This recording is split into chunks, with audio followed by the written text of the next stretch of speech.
Where are you located? I am in Cocoa Beach, Florida. Oh, nice. How's that? It's wonderful. I'm a 5-minute walk to the beach.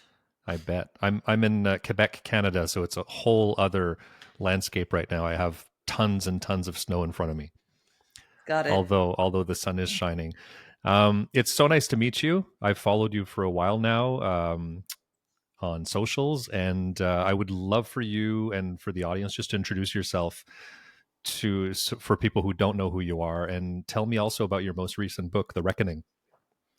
Happy to. Thanks so much. So my name is Cara Dansky. I uh, understood the harms that so-called gender identity poses to women and girls as a sex class in 2014. I joined the group Women's Liberation Front in 2015.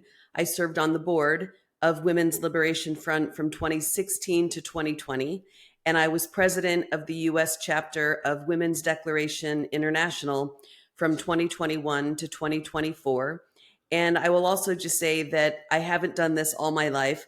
I had a nearly 20-year career in criminal justice, law, and policy, starting when I was a public defender after law school. But because of public statements that I have made about women and girls as a sex class, I say I essentially turfed myself out of that career, making it impossible for me to continue my career in the so-called progressive criminal justice reform movement in the US. For those who don't know what that means, turf yourself, just for the normies out there who don't spend a tragic amount of time in the lingo and online and all that. What is a turf? Define turf. Sure.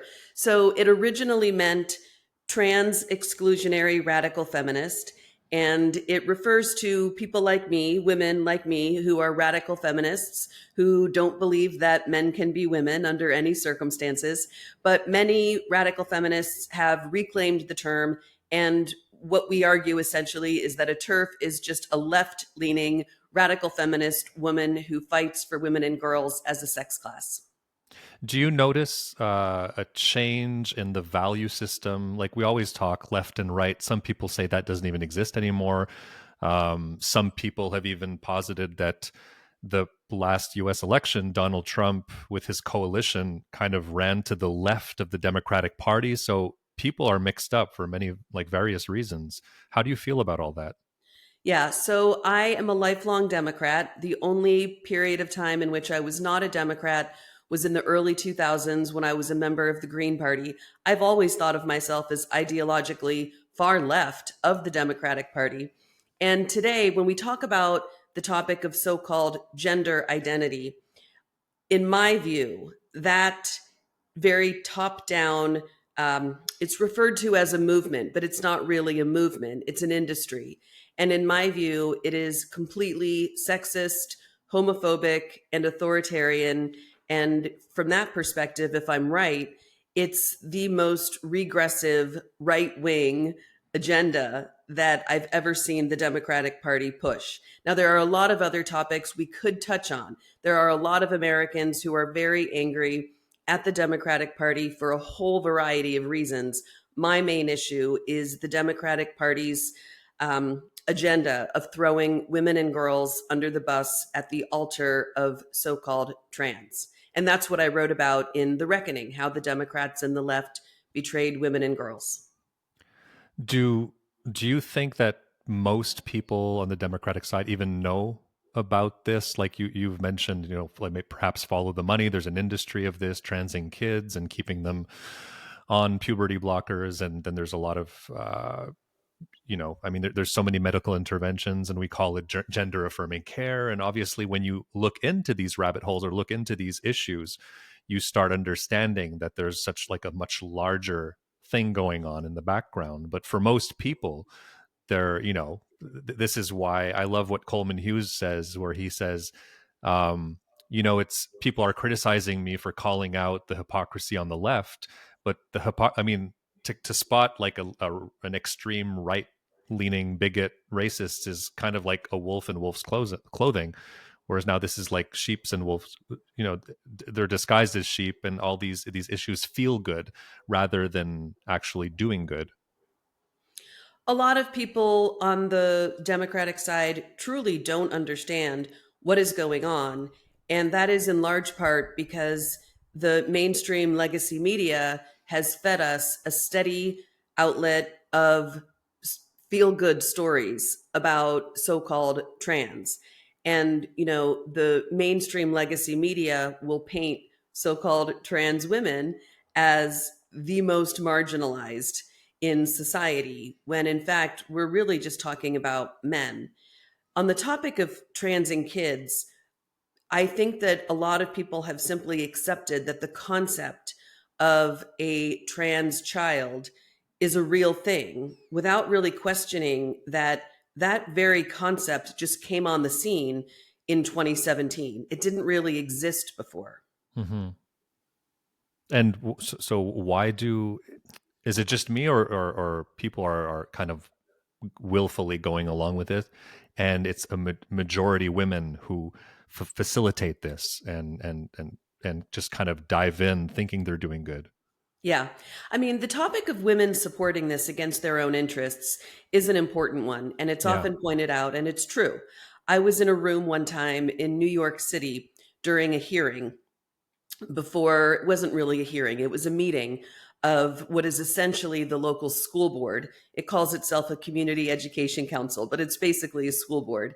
And that board was considering a resolution that had been introduced by a member of the board to revisit a 2019 New York City policy of allowing boys to compete in sports.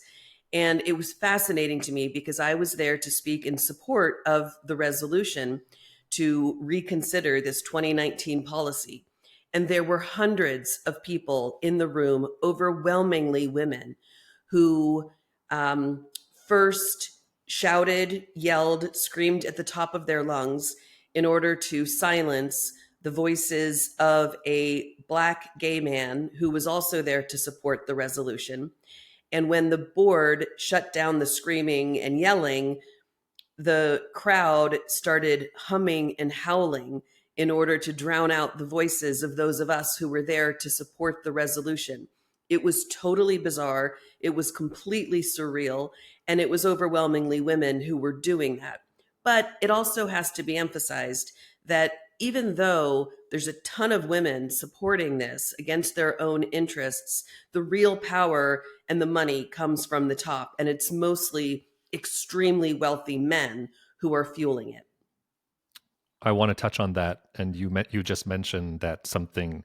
I mean, previously, my previous question, you said in 2017 something happened where suddenly trans kids existed, or it came into the lexicon. What people were saying. What happened in 2017 or before? Where did this start? Where's the evolution? What's the arc? And then perhaps lead into, you're talking about there's men behind this, there's power behind this, there's money behind this. A couple things happened in 2017, one of which was that National Geographic published an issue, I believe, called, I'm forgetting the exact title, but something like The Trans Child, a Transgender Revolution, something like that. But it featured an image of a young boy named Avery, who National Geographic was saying was a transgender girl. Avery is a boy. He's now a teenager. He calls himself non binary. But at the time, he was a boy, and his parents had put him on puberty blockers to block his naturally evolving puberty, tragically, in my view. And also in 2017, the American Academy of Pediatrics came out with guidelines and a protocol concerning the administration of puberty blockers and opposite sex hormones on minors. So those were a couple things that happened in 2017. Now, the concept of the transgender child predates 2017. There were people who were talking about it before then, but it was really 2017 when it became a talking point. Um, so you say that it started before. Correct me if I'm wrong, but does Kinsey have anything to do with this? Because I've heard that name dropped. I remember back in the day there was a Hollywood film also that was just very, very popular. Perhaps even mentioned at the Oscars or won an Oscar. I don't remember. I remember seeing it when I was much younger. But is am I wrong to say that that has something to do with it? Kinsey was definitely involved. There's a man named John Money who Mm. is quite famous for having so called transed a young boy named David Reimer. Now, David Reimer was a twin, and his parents took both young boys to be circumcised, and something went wrong with the circumcision. I don't know the details of that. But they then took David to John Money to see if they could fix the problems affiliated with this botched circumcision. And John Money decided that the best thing to do would be to raise David as though David were female. And he persuaded the parents to do exactly that. And so David was raised to believe he was a girl for a long time. But then, of course, the inevitable happened, and he hit the age of puberty, and he did not go through a female puberty because he wasn't female. And it was at around that time that his parents told him that no, he was in fact a boy. And David and his twin brother both tragically ended up dying. I believe one of suicide and one of a drug overdose. And yes, John Money and Kinsey were definitely related to one another. I don't know if the film you're referring to is My Life in Pink, Ma Vie en Rose. No, I think it's just Kinsey. Oh, okay. I see what you're saying. Then never mind about the film. Okay. So, I mean, there's a recent election here. I don't know how it is in the States. I don't know how it is in Florida. People here in Canada, obviously, it's the biggest show on earth. They're losing their minds. I try to listen to more American pundits and people on both sides just to get a sense of what's happening with people on the ground. Whereas here, it's just completely haywire. Like the media is on constant. I don't know. It's kind of mind bending what's going on. But I do hear when I listen to Americans talk about the election that there is a vibe shift. There seems to be more people who are moderators saying there is something happening where there is a vibe shift where these things, I mean, here in Canada, we always look up to Scandinavian countries and say, look what they're doing here. But even over there, like there has been some pullback on certain issues, and it's like Canada didn't get the memo yet, right? So I'm wondering how you feel since the election, like if there is a certain vibe shift. Also, is Trump's victory attributed to these 80-20 issues that we talk about so often? Yeah. So I was in Canada on International Women's Day. I was in Calgary to give a talk, and I was with Amy Ham. And since you are in Canada, I don't want to miss an opportunity to talk about Amy Ham's case. I don't know if you're familiar with her. She's a I'm not. registered. Okay, so Amy Ham is Canadian. She lives in BC, and she's a registered nurse. And she speaks out about the material reality of sex. And the Nurses Association of Canada, I forget what it's called, the BC Nurses Association, threatened to revoke her license. And she's spent the past several years going through an absolutely horrific um, series of legal proceedings to determine whether she, in fact, will be able to keep her nurse's license. And it was recently decided that she would not. And so now I believe her attorneys are considering their options on appeal. So I just wanted to mention Amy since you're in Canada and that is currently ongoing. And I was with her in Calgary when the announcement came that Carney had been put into office. So I'm relatively familiar with all of that. Certainly not as familiar with all of your political situations as Canadians are, but I just wanted to mention that. Yes, there has absolutely been a dramatic vibe shift, as you say. There was a poll put out by the New York Times, of all places, in January, showing, as you say, this is an 80-20 issue, at least with respect to sports, where 79% of American voters, including 67% of registered Democrats and 64% of registered independents, support female only spaces. And there is absolutely no doubt in my mind that that topic played a role in the 2024 presidential election. I can get in trouble sometimes because I'm a radical feminist, but I also watch American football. So I was watching a football game, what we call football, I was watching an American football game when the commercial came on, and I heard the narrator say, Kamala Harris is for they, them, President Trump is for you. And I almost fell out of my chair, and I thought, that's it. It's done. It's over. I will just say for the record, I did not vote for him. I did not vote for him in 2016. I did not vote for him in 2020, and I did not vote for him in 2024. I personally think that he does not deserve to be anywhere near the Oval Office. Nonetheless, having said that, for the record, uh, yes, this issue absolutely played a role in the presidential election. I have no doubt about it. So how do you feel when you see him, jump onto him and his administration just talk about these issues? When I remember this photo from maybe a month ago or something, where he's sitting there signing the executive order, and he is surrounded by these young girls who, obviously it's in relation to biological males and female sports. And this is such, like we talked about the 80-20 issue. It's such a no-brainer. It's the perfect photo op. And I mean, you have to kind of be honest in saying that, yeah, I mean, I'm for this, right? Regardless of who's in power. And it's very difficult for many people to do that. Yeah. No, I mean, I know the woman who was primarily responsible for writing the original executive order, which was signed on the first day of taking office. I'm not referring to the sports specific one that you're referring to. I'm referring to the initial one signed on the first day of taking office, declaring that it is the official policy of the United States executive branch that there are only two sexes, male and female. Mm. So I know the woman who's primarily responsible for authoring that executive order. And yes, I am glad to see it. And I have to acknowledge that, notwithstanding the man who's actually in office right now. Yeah. How do you feel about social media in general? Like, how responsible is social media?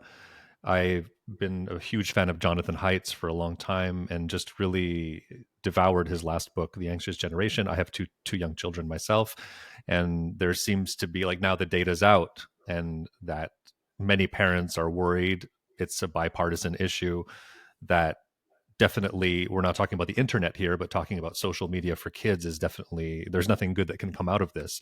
And how responsible is it for this social contagion of people, children transing themselves?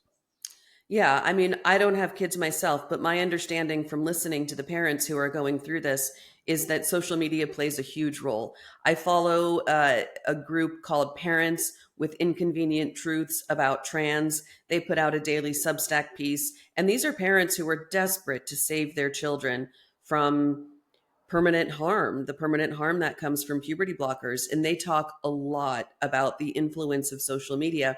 And they talk a lot about how you can do a lot of good for your kids by getting them off social media to the extent possible. But I understand it is extremely difficult to do that. Hmm. Yeah, mine are actually 2 and 9 months old, so it's not a problem right now. But still, no screens in the house, and I can see, even with television, like we had tried it for a few weeks, perhaps, just like, okay, we'll do 45 minutes of TV, and it helps us out. I get it, like it gives a pause in the day. But that being said, it was automatic. Like, instead of rushing over to the piano, he'd rush over to the TV, want to watch, Bluey or whatever.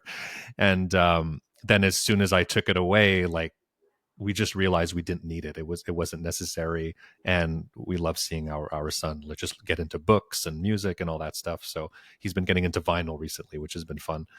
Cool. I was listening. Do you know India Freya? I don't.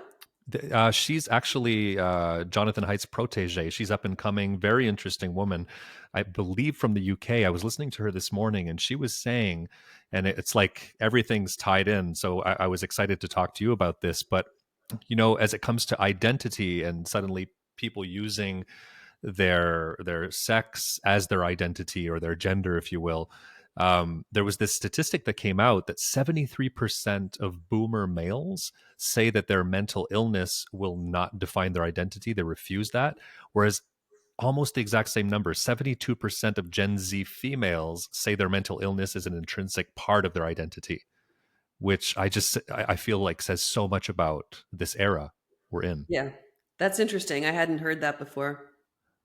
So how I mean, I almost know the answer, but has this come, like where we're talking about social media, but is there any stopping this? Do you see solutions? I know that you're an optimist. That like what are we looking at in the next few months, years, to try to course correct and try to, I mean, is there anywhere in the world where they're perhaps doing this right, they're doing this better?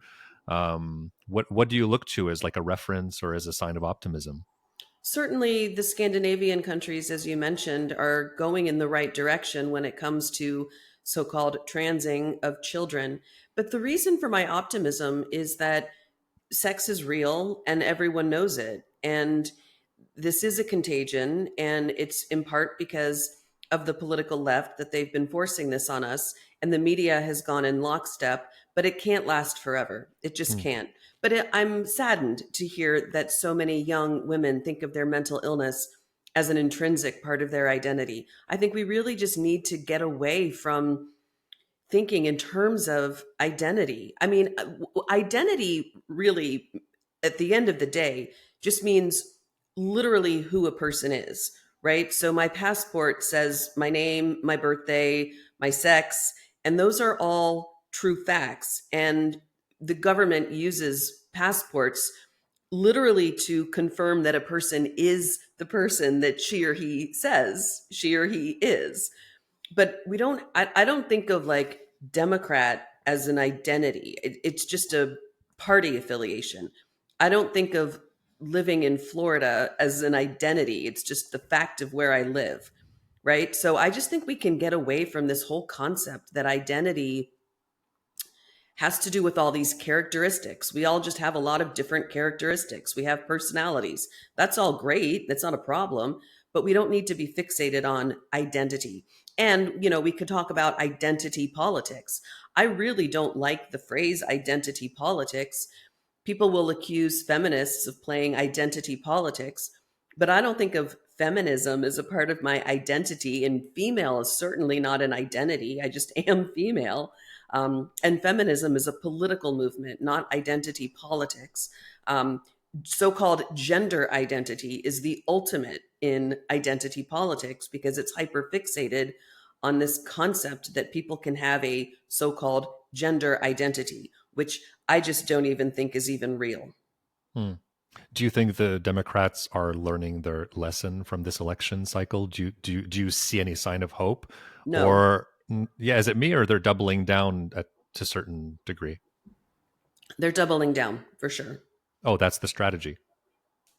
Apparently, Is there anyone promising on the Democratic side that you look like? I observed the Republican Party, what they've done. I mean, there was a whole, obviously, the Maha movement that just seemed to be a sign of, okay, I mean, you guys had Kennedy, and it correct me if I'm wrong, but it felt like it was similar to the Bernie Sanders situation in 2015, where there was something happening very grassroots, and there was like this authentic movement happening, filling up stadiums. Everyone was behind Bernie, and then boom, just the establishment comes in and moves them aside. Same thing happens in 2020. Everyone was excited, in the primaries and seeing it was him head to head with Joe Biden. He was kind of, things were going his way, and then boom, out of the picture. And then they kind of killed any sign of hope of Kennedy, even in a primary, as Biden was on clear decline. um, so, is there anyone that you see now, combined with?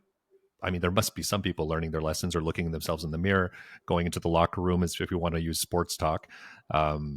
Anyone promising? Because you do want two healthy parties to keep each other in check, right? That's like kind of the ideal for a country.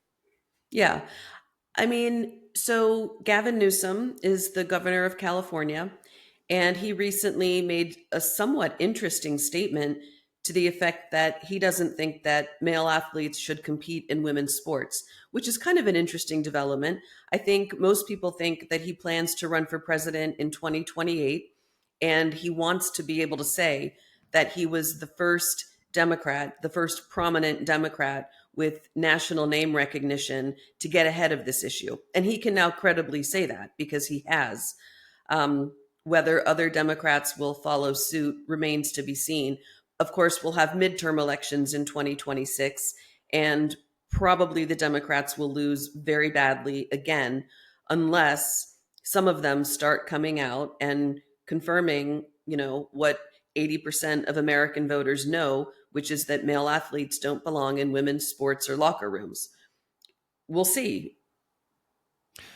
It's interesting you mentioned Newsom, and I did listen to he has a new podcast out, and he's been talking to people on the complete opposite side of the political spectrum.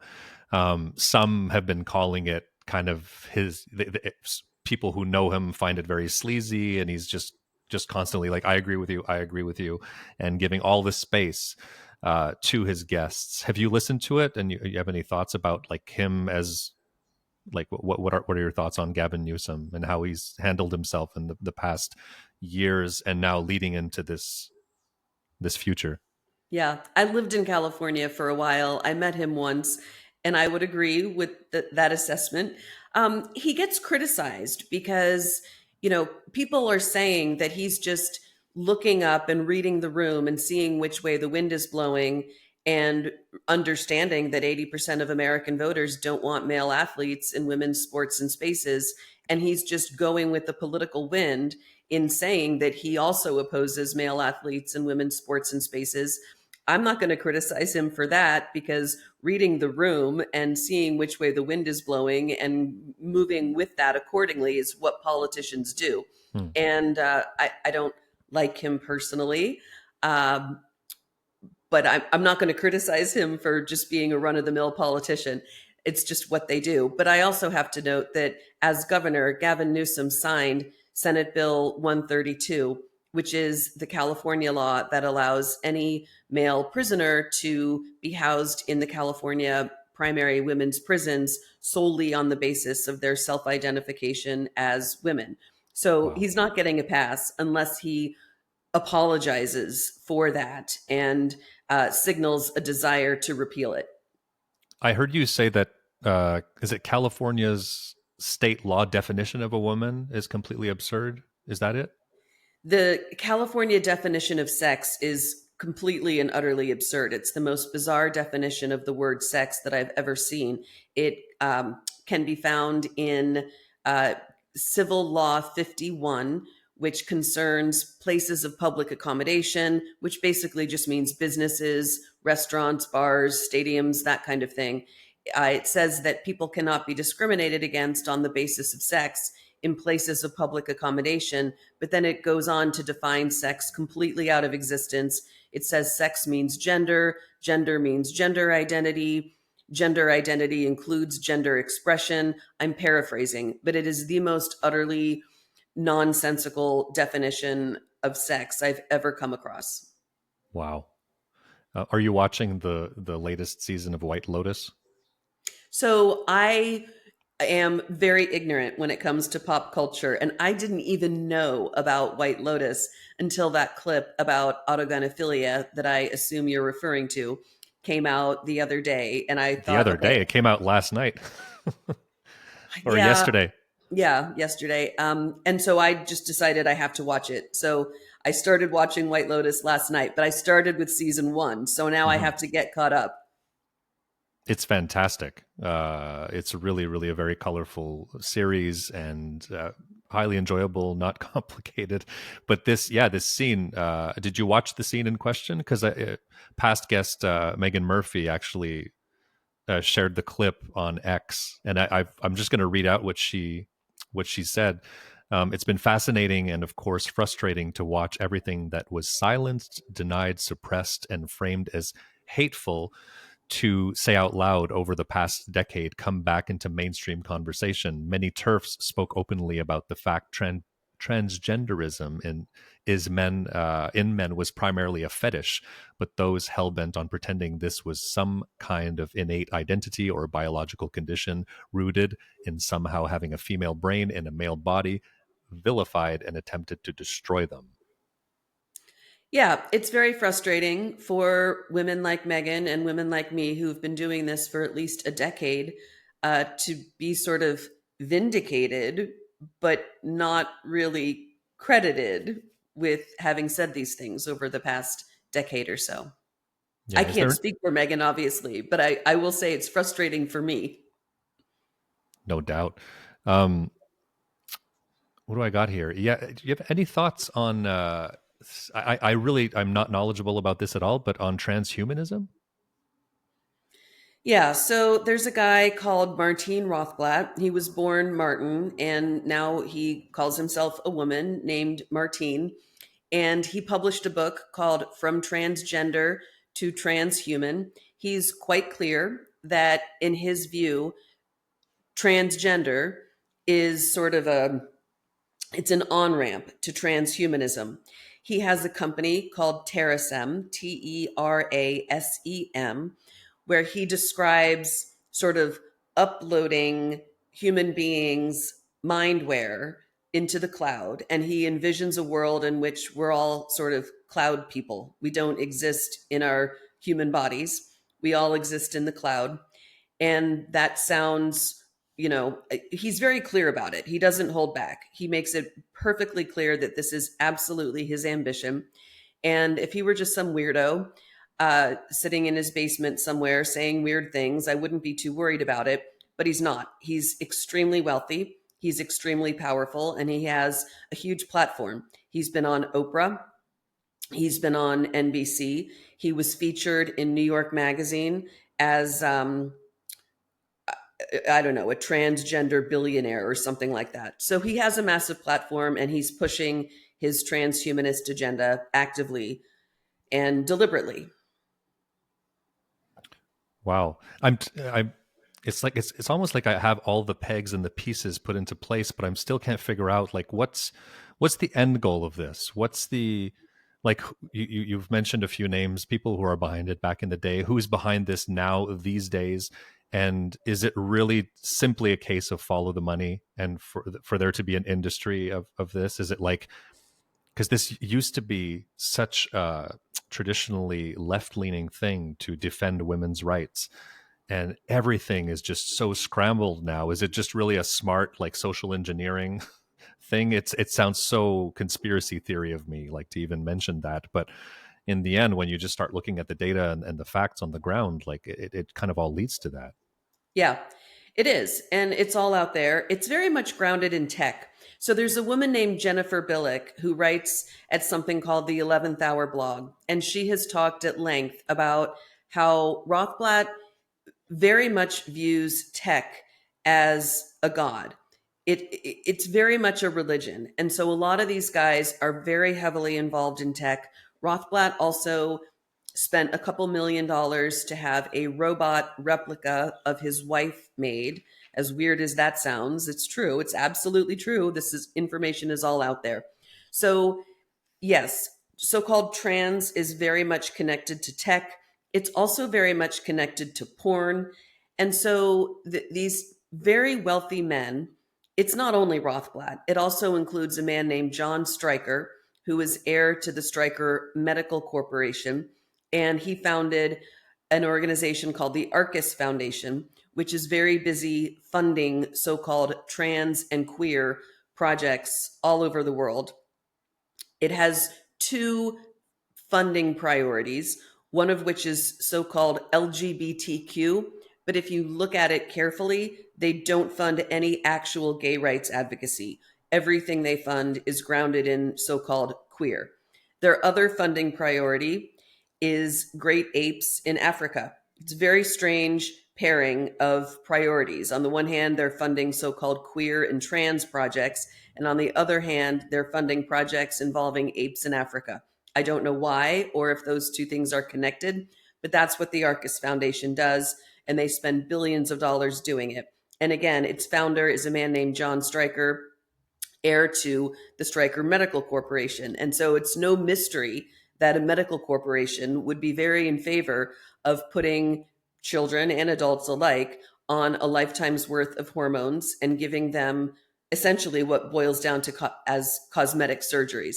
There's a man named Tim Gill who funds something called the Gill Foundation in Colorado.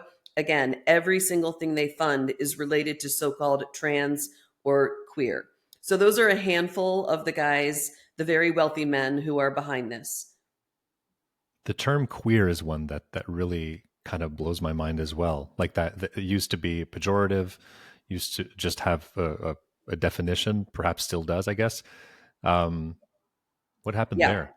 Yeah, all of the gay men and all of the lesbians that I know are extremely offended by the use of the term queer. I don't like using it. I'm only using it because it's in the cultural zeitgeist. And these days it mostly describes straight people. Is there such a thing as the LGBTQA plus community? Like the word community again, if we're going to be in definitions, I've heard Douglas Murray's position on this, which was just completely fantastic. But I'm curious to know, like, what's with the word community, and does it even exist? I don't use it. I think of the word community similar to how I think of the word identity. These are just kind of vague words that don't really have any meaning that's grounded in material reality. All of the lesbians, gay men, and bisexual people of both sexes that I know don't want to have anything to do with so called TQIA. Well, let's take out the I. We can talk about the word intersex for a minute. So the word intersex is a colloquial term for a literal, actual material group of people who have disorders of sexual development. The vast majority of us are either XX or XY, but there truly are people who are born with differences that result in having different chromosomal makeups. And those people are very real and they have actual medical conditions and they need to be able to deal with those medical conditions. But that's 0.02% of the human population. And they have nothing to do with so called trans or so called queer people, Hmm. people who call themselves trans or people who call themselves queer. Has religion been replaced? I would argue, yeah, to a great extent, religion has been replaced. I myself am not religious, so that's not my biggest issue with this. But yeah, I mean, you could call this a religion, you can call it, and when I say it, I mean the whole concept of trans. You can call it a religion, you can call it a cult. Jennifer Billick calls it a psyop. You know, it's an industry. It's an industry fueled, in the words of radical feminist Sheila Jeffreys, men's sexual entitlement movement, which You is in keep. part why it's related to pornography. Hmm. Where do you stand on porn? That's an interesting one as well. I mean, I along with the vibe shift, I do see a lot of return to traditional values and even I forget who I was listening to recently talking about the fact that men would confide in him for talking about this, but that their porn addiction was just through the roof and something that they were very very concerned about and what it was doing to them. And there seems to be this willful desire to rid ourselves of porn in general, where there's nothing good coming out of it. Yeah, I mean, as a radical feminist, I'm absolutely anti pornography. And just to that point, we're seeing boys. I think I read a statistic this morning that said by the age of 14, boys have already consumed more porn than I forget, something like boys have already consumed more porn than there were men fighting World War II. I'm obviously misstating that statistic, but it is true that porn is terrible for young men's sexual development. And you keep saying that you're radical feminists. What I mean, most of what we've talked about so far feels like common sense to me. But what makes you a radical? A radical? Yeah, so I studied radical feminism in college and law school. And then, as I mentioned earlier, my career took me down a path of doing criminal justice law and policy. So I didn't really engage with feminist activism for much of my career. But then in 2014, when a radical feminist friend of mine told me that trans is bad for women and girls as a sex class, I went back and revisited some of the academic work that I had studied in college and law school, specifically of a radical feminist with a radical feminist bent. And so, radical feminism is essentially a political movement to liberate women and girls as a sex class from the constraints that are imposed upon us in a world that is largely dominated by men. Now, you don't have to agree with me about that. I'm just answering your question, Yeah. that that's what radical feminism is about fundamentally. And so radical feminists are against pornography, against prostitution, and against surrogacy, because we view all of those as a commodification and objectification of women's bodies. So it happens to be the case that it is, to a certain extent, radical feminists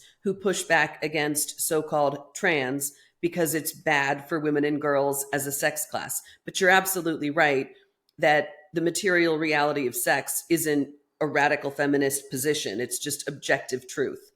Mm.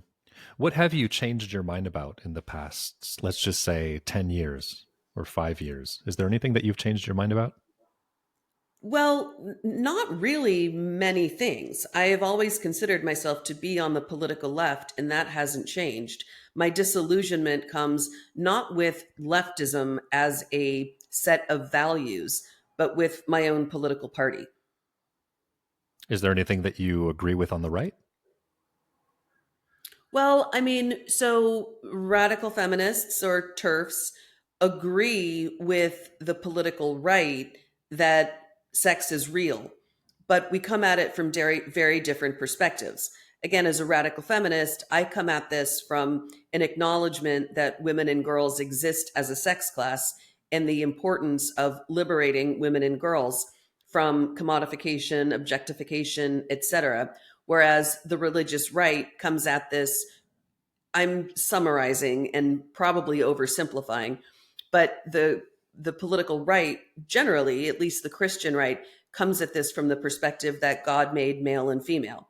That's very important for them. That's not at all relevant to my analysis, but we end up in the same place, which is a political fight to maintain the truth that sex is real, Hmm. which And is I have, why I unfortunately end up agreeing with these recent executive orders coming out of an administration that I didn't vote for. yeah. I mean, that's, yeah, that's a fascinating one right there. I mean, I think it was, what's his name? Jimmy Dore. I just saw a clip of him. I think it was when Kennedy had officially endorsed Donald Trump, and he was watching this and commenting on it on the side, saying, "Pause this a second. Just look. You have a MAGA crowd in the background applauding and giving an ovation to an environmental lawyer.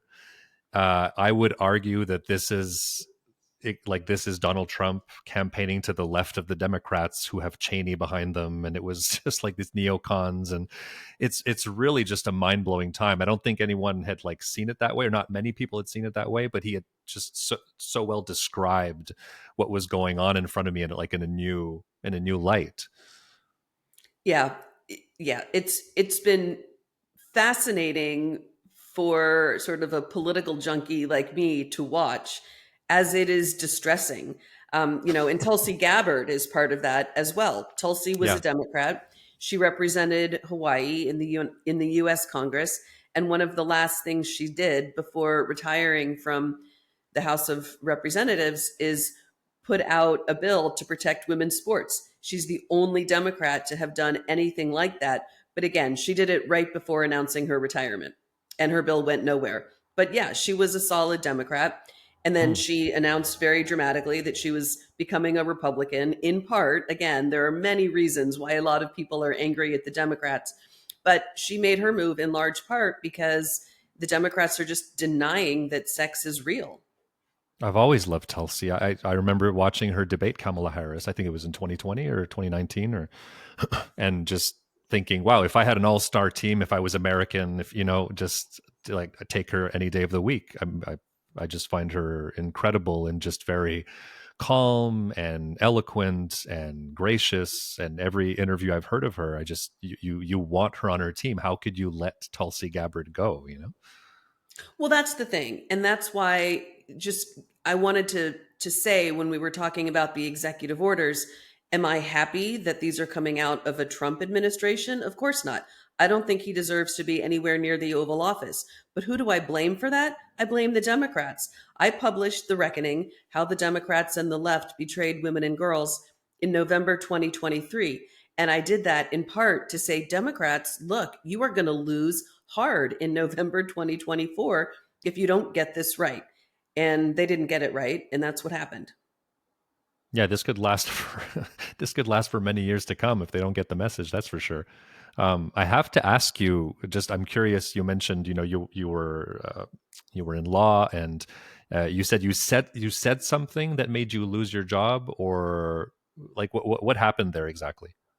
So I was working at a DC city agency. This was a government agency, not federal. It was a city agency on criminal justice. And in very early 2019, I was on a panel at the Heritage Foundation, which is not my political home. However, there's a mother whose teenage daughter was binding her breasts and thought of herself as a boy. I'm very happy to report that that girl has now desisted and accepts herself as female.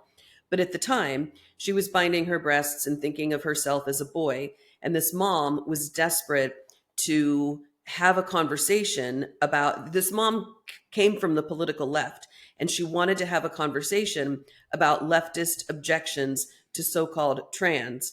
And several of us called around to all the DC based think tanks. No one would have us, but Heritage said yes, which is great. So they put on a panel concerning a bill that was in play at the time called the Equality Act. And the title of the panel was The Inequality of the Equality Act Concerns from the Left. And I was on that panel, and it was during non work hours. I had taken the day off, and some completely random person tweeted an image of me on that panel at a member of the DC City Council and said, "Why is a TERF working at this agency?" And again, my presence on that panel had absolutely nothing to do with my work at the agency. It was during non work hours. But that made the city council member very upset. And he went to my boss and berated her and yelled at her and told her to, quote unquote, fix the problem. So that was in early 2019. And my bosses knew that I had a First Amendment right to engage in speech that was unrelated to my work during non work hours, which is true. So they couldn't fire me over it. But over the course of 2019, my poor boss, who doesn't really understand this issue, she herself is sort of a moderate conservative, now retired. She doesn't really understand how social media works. She didn't understand how someone could tweet at a member of the DC City Council. Anyway, it was very frustrating for her. And people kept emailing her and demanding to know why there was a TERF working at the agency. And every time that happened, she had to talk to me about it. And the whole thing just became a complete distraction from the very legitimate work of the agency. And I decided that either I could shut up about women's rights, put my head down, and keep my job, or I could quit my job. So that's what I did. And so I quit at the end of 2019. And I haven't had formal work since then. Do you find it harder and harder to be friends with people? Like, the pandemic really, I was talking with my fiance yesterday about this, how like the 2020 really stress test a lot of friendships and a lot of family gatherings and things like that. Just I've lost friendships over certain positions or certain discussions I've had on the podcast. I've talked to people who said I could never be friends with a conservative, and then I admire people who can and can just, like, we agree to disagree. We have a family gathering. We have. Do you find it harder? Did something happen during the pandemic that makes things just impossible to talk about? Or is it a muscle that we've lost throughout the years to develop and practice? What's going on there? I think for a couple years, it definitely was nearly impossible to discuss at least the topic that I talk about with a lot of people. And it definitely put a lot of strain on relationships. I have a friend named Jennifer Say who founded a company called XXXY Athletics. It's an athletic wear company that acknowledges the material reality of sex and stands up for female athletes. But I bring her up now because she, for a very long time, lived in San Francisco, and she's got kids.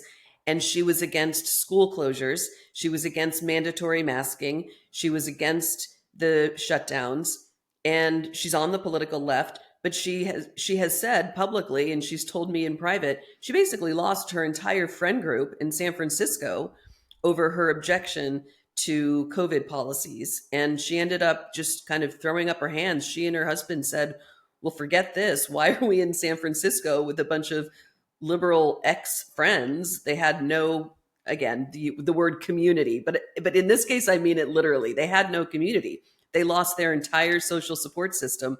So they moved to Denver. So yeah, I think the pandemic made it very difficult. I didn't have that issue in particular in my life, specifically with COVID policies, but this issue, the gender issue, absolutely, it strains relationships. I've lost lifelong friends over Hmm. this. Yeah, same. It's crazy. It's funny you mentioned Jennifer. She's on the show next week, so Great. I'm glad to be talking with her. Anyways, I'm not going to keep you any longer, Cara. I really appreciate your time and I appreciate everything you're doing. So thanks so much for accepting my invitation. Thanks for having me. Have a fantastic day. You too.